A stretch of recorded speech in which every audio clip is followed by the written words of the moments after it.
Hey, it's Clay, and this will be a video chart on ticker symbol SCON. We will take a look at the 30-minute time frame. Real quick, if you're new to charts and not quite sure what I mean by 30-minute, I do offer a quick explanation video right there. So go to that link and I will explain it to you in detail. I've done this analysis several times in the past, but want to get things updated here as there's some interesting dynamics going on here, especially with regards to this trend line right here. So let me get this in play, and let me also change this to red, because going into today, this has been the resistance trend line, and there's quite a bit of a track record of that level continuing to knock down the price. So I mean, you just go through the history of that trend line and you can see that time and time again that line kept on pushing down the price. However, and this is what makes this a very interesting setup going forward, you can see now that the price has actually been able to get up above this level, which brings about the more than valid question of, hey, is this the start of something bigger? Is there a bigger breakout that's going to play out? This could just be a faulty breakout and the price just rolls right back over. But the point here being is at this junction in time, it at least makes sense. And it's at least a rational thought to have. Whereas let's just say the price was still below the trend line and I'm sitting here and saying, hey, it's looking like this could be the start of something bigger. You would be totally justified to say, what are you talking about? It's still down below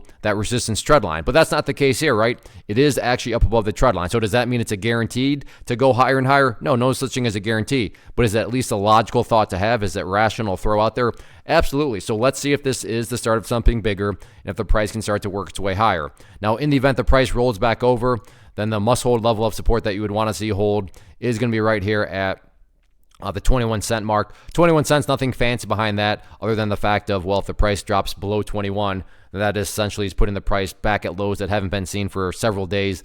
And that would be the exact opposite, right, of any sort of true power is if a price goes back to where it was. But in the event, like I said, this is going to get any bigger, the main level to watch going forward, and this is by no means some sort of great discovery, I assure you, anybody that uses charts and understands charts is going to be watching and wondering the same thing. But the next key level of resistance, if this breakout is going to gain any sort of worthwhile momentum, is that purple line right there, the very famous 50-period moving average, which currently is valued right there at 27 cents. So 27 cents, very important level of resistance going forward. All in all, though, yeah, the trend line has been broken. Now it just becomes a question of, can the bulls get some continuation? Is this the start of something bigger? Let's see what happens with it. One of the biggest questions that I get is, hey Clay, how do you find the stocks that you trade? So what I've done is put together a free resource guide where I talk about the tools that I use to locate stocks that I find interesting and think may have potential. So if that sounds like something that could add value to you as a trader, then click on the image that is up on the screen right now and I will email you the guide. The guide itself is very short and to the point, and best part, it's completely free. Thanks for watching the video. Let me know if you have any questions.